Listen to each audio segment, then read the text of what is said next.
This bear visited the house of dogs every day. Then one day, everyone was shocked. The pine boards of the front porch creaked under Mr. Alistair Fitzwilliam's rocking chair, a sound that had become as familiar to him as his own heartbeat. His weathered hands rested on the arms of the chair, fingers tracing the wood grain worn smooth by years of the same motion. From his perch, he could see the entirety of his modest property, the small, well-tended garden, the bird feeders that attracted a rainbow of feathered visitors, and beyond that, the dense wall of the Appalachian forest that climbed up the mountainside.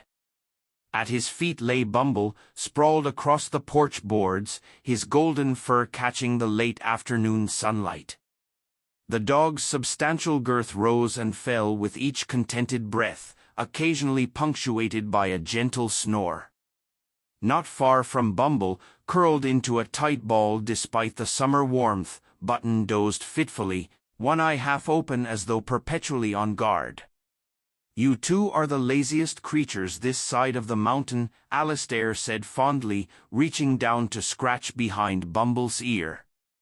The large dog responded with a thump of his tail against the porch floor but made no effort to move. Button's ears perked up at the sound of his master's voice, but the smaller retriever remained firmly in place. Alistair smiled. The dogs had been his companions for 7 years now, arriving as rambunctious puppies when his retirement from the university had just begun.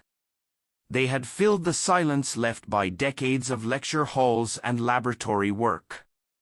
Their presence was a balm to the solitude that sometimes threatened to overwhelm him in this remote corner of the Appalachian.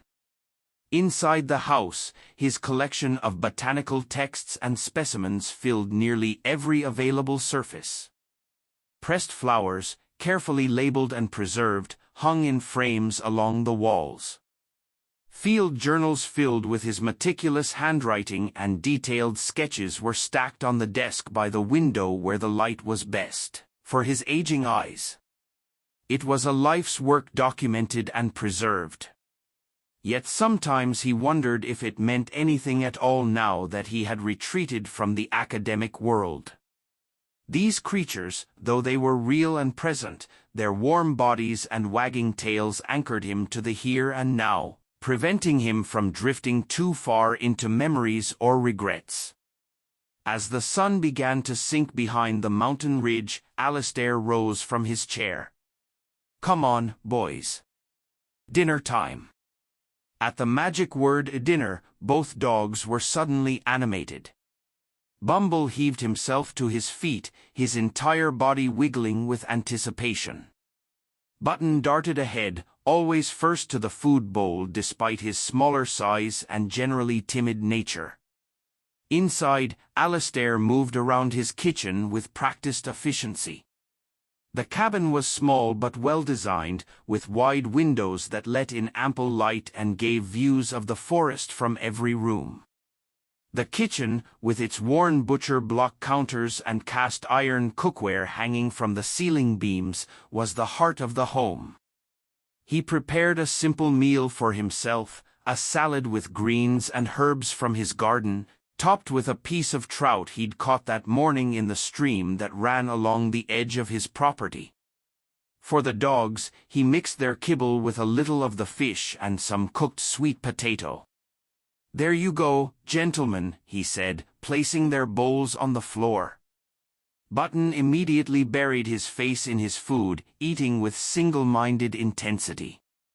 Bumble approached his meal more leisurely, taking time to sniff appreciatively before beginning to eat. Alistair sat at a small kitchen table, watching the dogs as he ate his own dinner. Outside, darkness had fallen completely, and the forest was alive with night sounds, the call of an owl, the distant yipping of coyotes, the endless symphony of insects. This was his routine, unchanging through the seasons: wake at dawn, tend to the garden, read or work on his ongoing botanical research, fish or forage depending on the season, care for the boys, sleep. It was a quiet life, sometimes lonely but peaceful in a way his academic career had never been. He hadn't expected to find such contentment in solitude. When he'd purchased this cabin after retirement, many of his colleagues had been bewildered. Why move so far from the university, from the resources and community he'd been part of for decades? But Alistair had always felt most at home in the field, among the plants and trees he dedicated his life to studying, here, surrounded by the incredible biodiversity of the Appalachian forest. He could continue his work on his own terms. After dinner, he washed the dishes and made a cup of chamomile tea. The dogs settled in their usual spots in the living room. Bumble sprawled on the hearth rug in front of the wood stove. Button curled up in the cow bed that was technically meant for both of them but had been claimed exclusively by the smaller dog early on. Alistair sat in his reading chair, a botanical journal opened on his lap, but his eyes kept drifting to the window.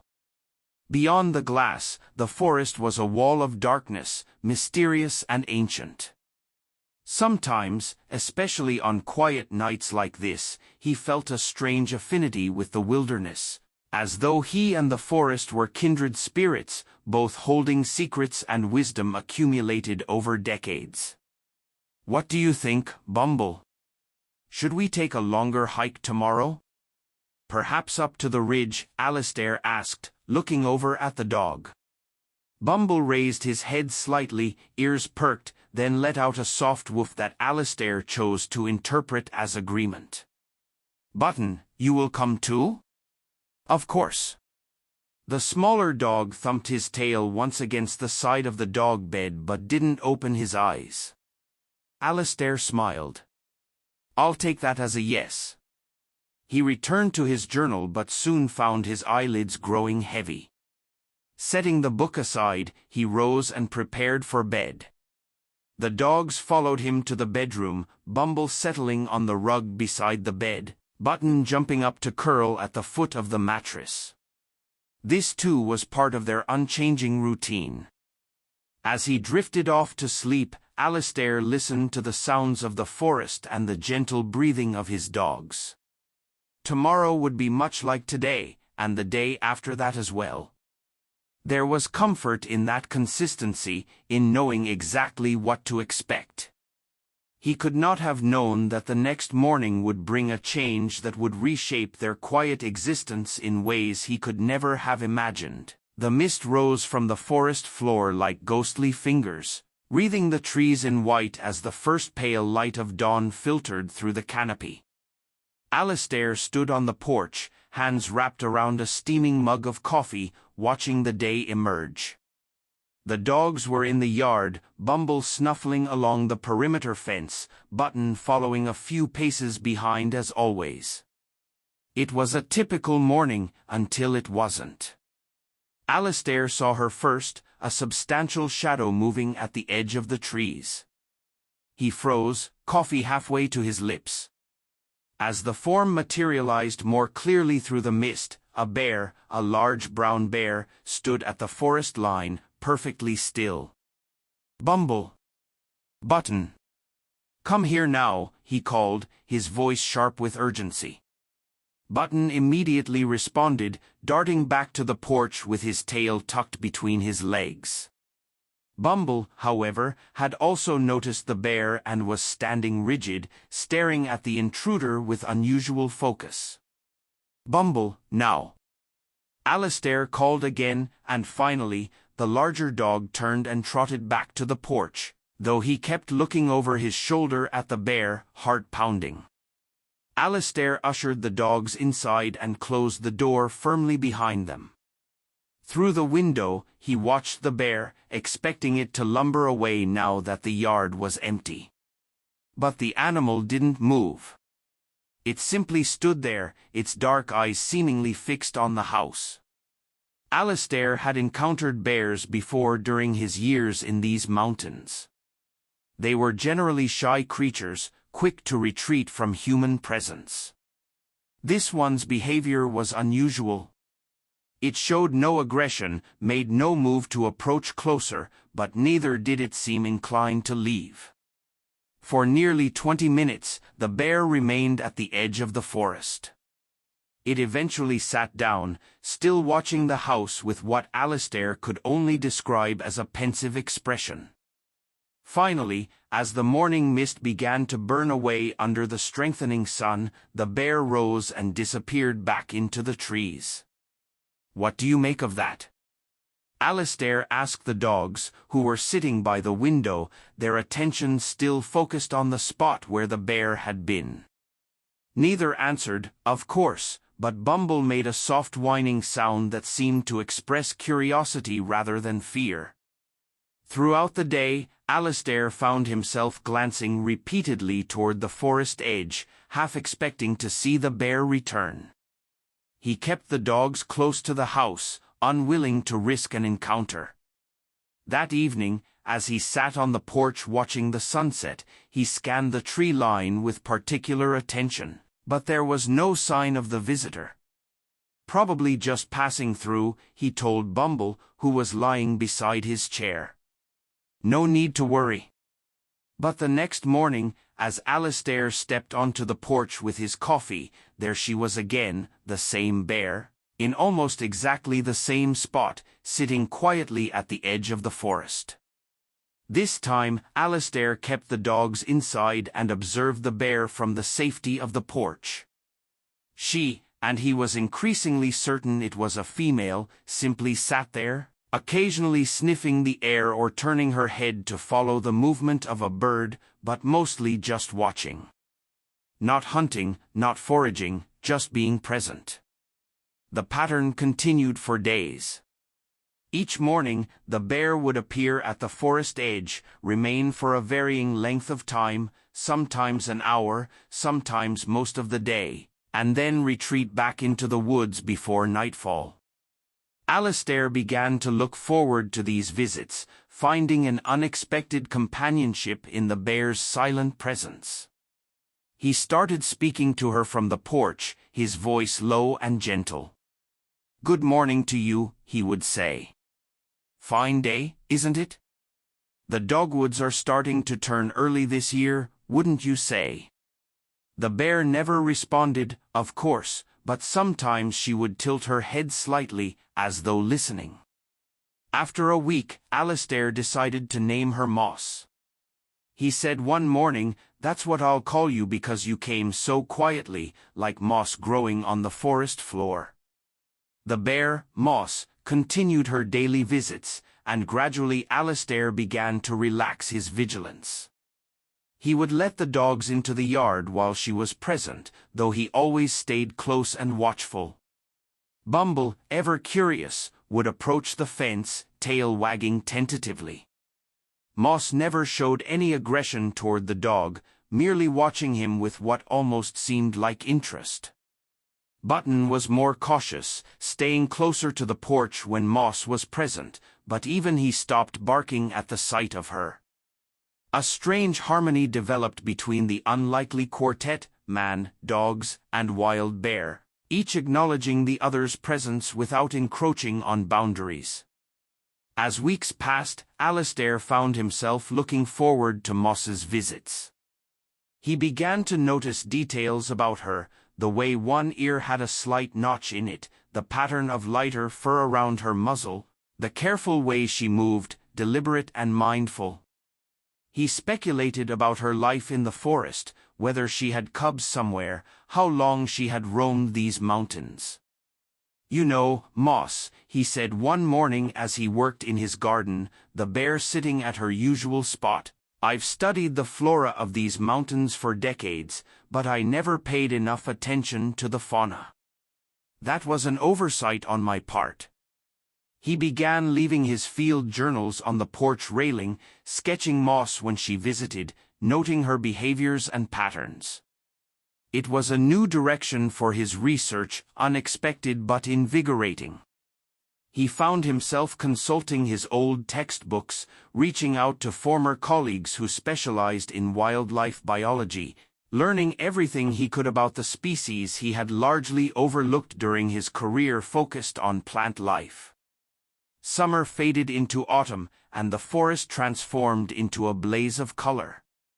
Moss continued her visits, though Alistair noticed she was eating more voraciously when she foraged, building up fat reserves for the coming winter. He wondered if she would hibernate soon, if her visits would cease until spring. The thought left him with an unexpected sadness. He had grown accustomed to her presence, to the quiet companionship she offered. The dogs, too, seemed to have accepted her as part of their expanded pack. Bumble would often lie near the fence while Moss sat on the other side, the two of them seemingly content in each other's company. Even Button had begun to approach closer, his natural caution giving way to curiosity. One crisp October morning, as the first frost silvered the grass, Alistair noticed something different about Moss. She was limping slightly, favoring her right hind leg.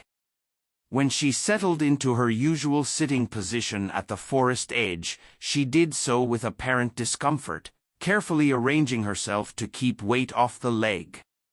Concern immediately flooded through Alistair. He stood on the porch, watching her through his binoculars, trying to determine the cause of her injury. There was no visible blood, no obvious wound, but something was clearly wrong. "What happened to you, old girl?" he murmured. For the next few days, he observed her with growing worry. The limp didn't improve, if anything, it seemed worse. Moss's visits became shorter, and she moved with obvious pain. One morning, she didn't appear at all, and Alistair found himself pacing the porch, scanning the forest edge with mounting anxiety. When she finally appeared the following day, his relief quickly turned to alarm. Moss was moving very slowly, her injured leg barely touching the ground. She made it only as far as the yard before lying down, her breathing labored. Bumble whined at the window, clearly distressed by Moss's condition. Button pressed himself against Alistair's leg, looking up at him with worried eyes. "I know, boys," Alistair said softly. "I'm worried too." He debated calling the wildlife authorities but hesitated. His relationship with Moss was unusual, perhaps even against regulations. Would they understand that she wasn't just any bear? That she had become something more than a wild animal to him? Or would they simply tranquilize her, tag her, perhaps even relocate her far from his home? As a scientist, Alistair knew the arguments against anthropomorphizing wild animals, against interfering with natural processes. But as he watched Moss struggling to find a comfortable position, her eyes reflecting pain and exhaustion, those academic principles seemed cold and inadequate. The first snow of the season began to fall that evening, delicate flakes swirling down from a pewter sky. Moss remained in the yard, huddled against the increasing cold. Alistair brought extra blankets to his bed that night, but sleep eluded him. Through the window, he could see Moss's dark form against the whitening ground, a shadow of suffering he could not ignore. By morning, several inches of snow covered the ground, and Moss had not moved. She lay curled in a tight ball, snow accumulating on her fur. Bumble stood at the window, making small distressed noises, his breath fogging the glass. Alistair made his decision. He put on his heavy coat and boots and filled a hot water bottle, approaching Moss slowly, speaking in a low soothing voice. He came closer than he ever had before. "Easy girl, easy now. I just want to help." Moss raised her head slightly, watching him with weary eyes, but she made no move to retreat or threaten. Carefully, Alistair placed the hot water bottle near her injured leg, not touching her but close enough to provide some warmth. "That's right. This might help a bit." He retreated to the porch but remained outside watching. After a few minutes, Moss shifted, moving closer to the heat source. She seemed to relax slightly as the warmth penetrated her pain. Encouraged, Alistair ventured out again an hour later, this time with a bowl of water. Again, Moss allowed him to approach to place the bowl within her reach. She didn't drink immediately, but after he had returned to the porch, she stretched her neck out and lapped at the water. Inside, the dogs watched through the window, unusually quiet and attentive. When Alistair came back in, his hands numb with cold, Bumble nudged his leg, then looked toward the door, his meaning clear. "I know you want to help, boy, but we have to be careful. She's injured and might be unpredictable." But as the day progressed and Moss remained in the yard, clearly unable to return to the forest, Alistair found himself considering a more drastic step. The temperature was dropping rapidly as night approached, and the snow was falling more heavily. The hot water bottle would have long since cooled, and the water in the bowl was likely freezing. Making up his mind, Alistair opened the front door, leaving it ajar. The warm air from inside the house flowed out, carrying the scent of the wood stove and the bugs. "It's here if you need it, Moss," he said quietly. "Your choice." He retreated to the kitchen, leaving the door open despite the cold air rushing in. The dog sat near him, looking between him and the open door, clearly confused by this departure from routine. For hours, nothing happened. Alistair kept the stove burning hot, compensating for the open door. The dogs eventually settled on the kitchen floor, though they remained alert, ears perking up at every sound from outside. It was well past midnight when Alistair, dozing in a kitchen chair, was awakened by Bumble's soft whine. The dog was standing at attention facing the open door. Following his gaze, Alistair saw a large shadowy form hovering at the threshold.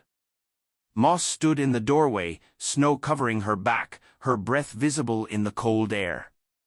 She seemed to be considering, weighing the warmth and shelter against the strangeness of entering a human dwelling. Alistair remained perfectly still, hardly daring to breathe. The dogs, too, were motionless, watching. Slowly, painfully, Moss limped into the house. She made it only a few feet past the door before sinking to the floor, her injured leg held awkwardly. Her eyes moved around the room, taking in the unfamiliar environment, finally coming to rest on Alistair. "Welcome," he said softly. He had expected the dogs to approach Moss, but they surprised him by staying put, as though understanding that the bear needed space and time to adjust. Only when Moss had been lying inside for nearly an hour, her breathing becoming more regular as the warmth of the house enveloped her, did Bumble slowly, carefully approach. The large dog stopped a respectful distance away, then lay down, making himself smaller, less threatening. Moss watched him but showed no alarm. After a while, Button joined his companion. The two dogs created a small furry barrier between Moss and the rest of the house, not constraining her but offering a buffer of familiar presence in this strange new environment. Alistair marveled at the scene before him, a wild bear, two domestic dogs, and a human sharing space in what should have been an impossible harmony. It defied everything he had been taught about wild animals, about the separation between the human and natural worlds. Yet there was nothing unnatural about what was happening. It felt somehow like the most natural thing in the world. The morning light filtered through the kitchen window, casting a warm glow over the unusual scene. Moss lay on an old blanket by the wood stove, her massive form rising and falling with deep, steady breaths. Bumble was stretched out nearby, not touching the bear but close enough that their warmth must have mingled during the night. Button had retreated to his dog bed, but he was facing the bear and the other dog as though keeping watch over them. Alistair moved quietly around the kitchen preparing coffee, his mind still struggling to comprehend the reality of a wild bear sleeping in his home. Yet there was no denying the rightness of it, the sense that some ancient boundary had been crossed, not through violation but through mutual consent. As the coffee brewed, filling the kitchen with its rich aroma, Moss stirred.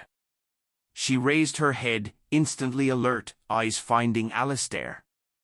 There was weariness there, but not fear, not aggression. She made no move to rise, which Alistair suspected was due to her injury rather than comfort with her surroundings. "Good morning," he said softly. "How's the leg?" As if understanding the question, Moss shifted slightly, attempting to reposition the injured limb. She winced. There was no other word for the expression that crossed her face, and she settled back. Alistair frowned with concern. Now that she was inside in better light, he could see the injury more clearly. There was swelling around her right knee and a small wound that looked like it might be infected. Not a gunshot or trap injury as he had feared, but possibly a deep puncture from a broken branch or a fight with another animal. His botanical knowledge included a substantial understanding of herbal medicine, originally studied for its ethnobotanical significance but practical in his isolated living situation. Moving slowly so as not to alarm Moss, he gathered supplies: calendula tincture he had made the previous summer, comfrey salve, clean cloths, and a basin of warm water. "I'm going to try to help," he told Moss, keeping his voice low and even. "This might be uncomfortable, but I believe the wound is infected. It needs cleaning." Approaching cautiously, he knelt a few feet away from her. Bumble, sensing his intent, moved closer to Moss's head, lying down where she could see him as though offering reassurance. Button surprisingly crept closer as well, his usual timidity overcome by what appeared to be concern. Alistair waited, allowing Moss time to grow accustomed to his proximity. When she made no move to retreat or to warn him off, he slowly extended his hand, letting her sniff his scent. Her nose twitched, taking in the information, and then, in a gesture that took his breath away, she lowered her head, her eyes half closing in what seemed like permission. With gentle, careful movements, Alistair cleaned the wound. Moss flinched at the initial contact but remained still. Her eyes fixed on Bumble, who had inched closer until his body was lightly touching her shoulder. The dog's presence seemed to calm her, a bridge between the wild and domestic worlds. The wound, once cleaned, looked less severe than Alistair had feared. The infection was superficial, the swelling likely due to her continued movement on the injured leg. With the calendula to fight infection and the comfrey to speed healing, he hoped she would recover quickly. "There," he said when he had finished applying the salve and a light bandage. "That should help. Rest is what you need now." As if understanding, Moss settled more comfortably onto the blanket, her breathing deepening. Within minutes, she appeared to be asleep. Bumble remained at her side, his body a warm presence against hers. Button, having done his part, returned to his dog bed but kept his eyes on the pair by the stove. Alistair sat back on his heels, a sense of wonder washing over him. In all his years studying the natural world, he had never experienced anything like this crossing of boundaries, this trust offered and accepted across species lines. The days that followed established a new routine in the old wooden house. Moss remained inside, her condition gradually improving under Alistair's care. He cleaned and dressed her wound daily, noting with satisfaction the reduction in swelling and the healthy granulation of new tissue forming. The dogs had fully accepted Moss's presence, to the point where Bumble would often sleep pressed against her side, his snores mingling with her deeper breathing. Button, though never quite as physically close, had developed a habit of bringing his toys, mostly well-chewed tennis balls and rope tugs, and depositing them near Moss as though offering gifts. Moss, for her part, seemed to understand the boundaries of her new temporary home. She never ventured beyond the kitchen and living room, never showed interest in Alistair's food, never demonstrated aggression toward him or the dogs. She maintained her wildness. There was no mistaking her for a domesticated animal, but she had granted them the profound gift of her trust. Alistair found himself talking to her more and more, sharing thoughts he had never voiced to another living being. There was something about her presence, solid, attentive, non-judgmental, that invited confidence. "I never married, you know," he told her one evening as he sat in his reading chair, Moss lying nearby. "Came close once when I was much younger." Her name was Eleanor. She was a wildlife photographer, brilliant, passionate about conservation. We worked together on a research project in the Olympic Peninsula. I thought we had something special. Moss's eyes were on him and her expression unreadable but somehow encouraging. She got an offer to join a major conservation organization documenting endangered species around the world. I was offered a tenure-track position at the university at the same time. We had to choose, her career or mine, her path or my path. In the end, we both chose our work. He sighed, the old regret still capable of stinging after all these years. I often wonder what might have been different if one of us had been willing to compromise. Moss blinked slowly, and Alistair found himself smiling at the absurdity of confiding his old heartaches to a bear. Yet it didn't feel absurd. It felt right, as though Moss's wild nature made her the perfect repository for human secrets. As winter settled more deeply over the mountains, Alistair wondered what would happen when Moss was fully healed. Would she return to the forest? Should she? Bears typically hibernated during the winter months, but Moss showed no signs of the drowsiness that preceded hibernation. Perhaps the warmth of the house, the regular meals Alistair had begun offering her, appropriate foods, berries, nuts, fish, never processed human food, had disrupted her natural cycles.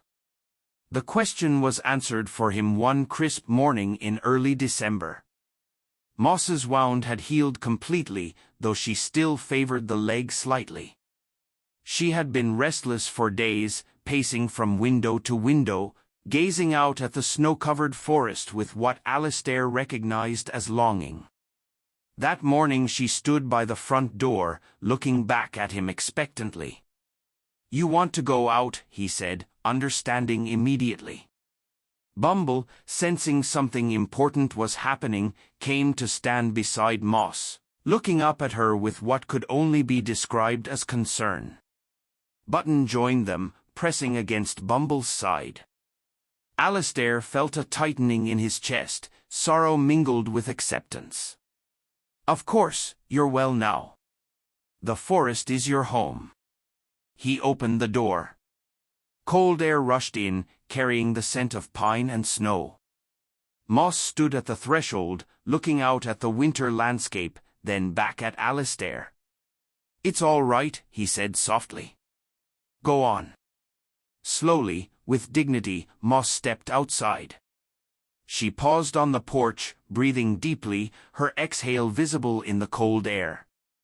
Then, with one last look at the man and dogs in the doorway, she descended the steps and walked toward the forest, her gait strong despite the slight limp. Alistair watched her go, a lump in his throat. Bumble whined softly, pressing against his leg. Button sat down, his expression forlorn. "I know, boys. I'll miss her too." For the rest of the winter, the house felt emptier than it had before Moss's arrival. The dogs were subdued, often gazing out the windows toward the forest. Alistair found himself doing the same, hoping for a glimpse of a dark form moving among the trees. But the forest remained still, offering no sign of their temporary companion. Spring came late to the mountains that year. April brought the first tentative green shoots pushing through the melting snow, the earliest wildflowers opening their faces to the strengthening sun. Alistair expanded his garden, adding new beds for medicinal herbs, inspired by his experience treating Moss's wound. The dogs gradually returned to their old routines, Bumble's enthusiastic exploration of every scent in the yard, Button's cautious shadow play behind him. But sometimes Alistair would catch them staring at the forest edge as though waiting. He was waiting too, though he tried not to acknowledge it, even to himself. The rational part of his mind knew that Moss had likely returned to her natural patterns, perhaps even hibernating during the latter part of the winter. She might have traveled miles away by now, seeking better foraging grounds or the company of her own kind. Yet he found himself lingering on the porch each morning, coffee in hand, eyes scanning the tree-line with a hope he couldn't quite suppress. It was on such a morning in late April, after a night of gentle rain that had left the world washed clean and gleaming, that Alistair's patient vigil was rewarded. Movement at the forest edge caught his eye, a familiar dark form emerging from the trees. "Moss," he breathed, his heart leaping. But as the figure moved into clearer view, he realized it wasn't quite the same. This bear was thinner, her fur duller with a silver tinge around the muzzle that hadn't been there before. The winter had taken its toll, as winters in the mountains always did, and she was not alone. Behind her, almost hidden in her shadow, were two small forms, bear cubs, their fur still carrying the fluffy texture of extreme youth. They stayed close to their mother, clearly wary of the open space beyond the forest. Alistair stood frozen on the porch, hardly daring to breathe. Inside, he could hear the dogs stirring, Bumble's familiar whine of excitement, Button's higher-pitched response. Moss paused at the edge of the yard, her eyes finding Alistair on the porch. There was recognition there, unmistakable despite the months of separation. She made a soft chuffing sound, and one of the cubs, the smaller of the two, peeked out from behind her. Alistair gasped. The cub was missing a hind leg, the stump healed but obvious, a birth defect perhaps or an early injury that had resulted in the loss of the limb. Understanding dawned like the rising sun. Moss had survived the winter despite her injury, had made it successfully, had given birth to and protected these cubs through their most vulnerable early weeks. And now she had brought them here, to the place where she had found safety and healing. "Oh, Moss," Alistair whispered, tears pricking at his eyes. The dogs could no longer be contained. They burst out the door, Bumble in the lead, rushing toward the bears with joyous abandon. Alistair's heart seized with momentary fear, the cubs might trigger protective aggression. But Moss remained calm, watching the approaching dogs with what looked remarkably like affection. Bumble skidded to a halt a few feet from the bears, his entire body wriggling with excitement. He dropped into a play bow, tail wagging furiously. The three-legged cub startled, ducking behind its mother. But the other cub took a hesitant step forward, curiosity overcoming fear. Button, arriving more cautiously behind Bumble, approached the second cub, the one still hiding behind Moss. With uncharacteristic boldness, the smaller dog circled around and gently touched his nose to the cub's head. The cub made a soft sound somewhere between a whimper and a growl but didn't retreat further. Alistair slowly descended the porch steps, moving carefully to avoid alarming the bears. Moss watched his approach, her eyes warm with recognition. When he was a few yards away, he stopped, not wanting to press too far. "You came back," he said softly. "And you brought your family?" Moss made another chuffing sound, then deliberately sat down, a gesture Alistair had come to recognize as relaxation, acceptance. The cubs, taking their cue from their mother, began to explore cautiously, never straying far from her protective presence. The dogs adjusted their energy to match the cubs, moving more gently than was their wont. Bumble lay down near the more adventurous cub, making soft rumbling sounds in his chest that were almost bear-like. The cub approached him hesitantly, sniffing at his golden fur with obvious curiosity. Button, to Alistair's amazement, had managed to coax the three-legged cub into a tentative interaction. The little bear was clearly struggling with its mobility. Button seemed to understand, moving slowly, waiting patiently as the cub navigated the unfamiliar terrain. Alistair sank to his knees in the damp grass, overwhelmed by the scene before him. This was something extraordinary, something that defied conventional understanding of the boundaries between wild and domestic, between human and animal worlds. Moss caught his eye, and in her gaze he saw something profound, an acknowledgement of the bond that had formed between them, a trust that transcended the usual weariness between their species.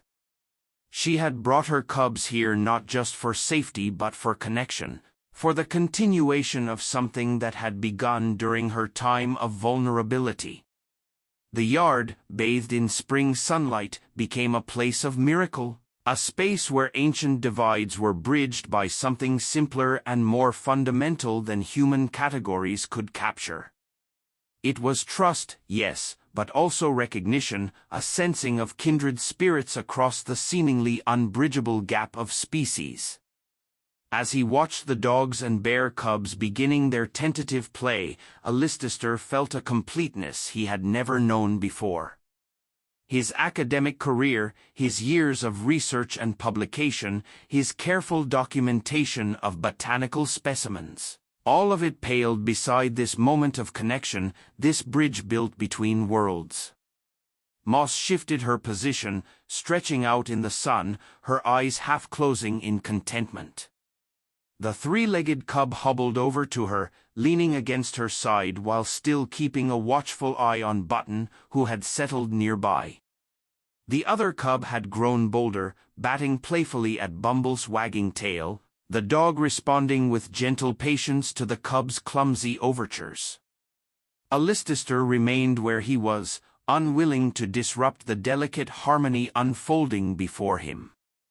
He thought of his conversation with Moss during the winter, his confession about Eleanor, about paths not taken and choices that had led him here to this remote cabin in the mountains. In that moment, he couldn't regret any of it. Every decision, every turn in the road had brought him to this place, this time, this extraordinary convergence of lives. If he had chosen differently, if he had followed Eleanor or if she had followed him, he would not be here now, witnessing this miracle of trust and connection. The sun climbed higher, warming the spring air. Birds called from the forest edge, and somewhere in the distance, a woodpecker drummed against a tree. The ordinary sounds of the mountain morning continued around them, yet nothing about this day could ever be called ordinary again. Moss' eyes met his once more, and Alistair nodded, an unspoken understanding passing between them. She would not stay. The cubs needed to learn the ways of the forest, needed to grow wild and strong. But she would return, and the door would always be open. The old wooden house at the edge of the Appalachian forest had become more than a retirement retreat, more than a place to catalogue and study the natural world from a scientific distance. It had become a crossroads, a meeting place between worlds usually kept separate by fear and tradition. As the cubs grew more comfortable venturing further into the yard under their mother's watchful eye, Alistair finally rose and returned to the porch. He sat in his rocking chair, content to observe from a distance, to give the unusual new family the space to define their own boundaries. Bumble eventually trotted up to join him, the dog's expression one of unmistakable joy. Button remained with the bears, his usual timidity transformed into a gentle guardianship of the three-legged cub who seemed to have accepted him as a peculiar but welcome companion. "Well, Bumble Dan," Alistair said, scratching behind the dog's ears, "it seems our family has grown in unexpected ways." The dog's tail thumped against the porch boards in enthusiastic agreement. Looking out over the yard at the bears and moss, forming their improbable bonds at the forest beyond, wild and mysterious, yet somehow less separate than it had been before, Alistair felt a profound sense of peace settle over him. The boundary between human and wild was more permeable than he had ever imagined, more a matter of perception than reality. In crossing it, or rather in allowing it to be crossed, he had discovered a truth that his years of scientific study had never revealed: that connection could form in the most unexpected places between the most unlikely beings, if only there was openness to possibility and the courage to trust. Moss raised her head, meeting his gaze across the yard, and Alistair smiled. Some things defied scientific categorization, transcended the neat boundaries humans tried to impose on the natural world. Some things simply were mysterious and wonderful in their very existence. The old wooden house had indeed become a part of the forest, a place where the hearts of humans and nature met in the purest gentleness. And in that meeting, both were forever changed.